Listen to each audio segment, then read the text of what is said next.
How to log out YouTube Google account from other devices. Hey everybody, welcome back to our YouTube channel.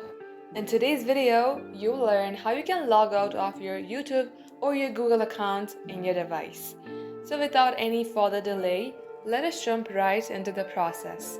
Start by opening up your YouTube application from your device. Tap onto your Use section from your bottom right corner.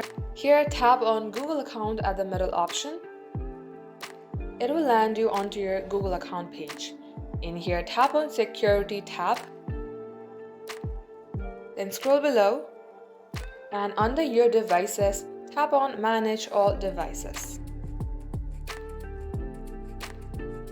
Just like so, you will see all of the login details at this page. In order to log out of these, tap on any one of them.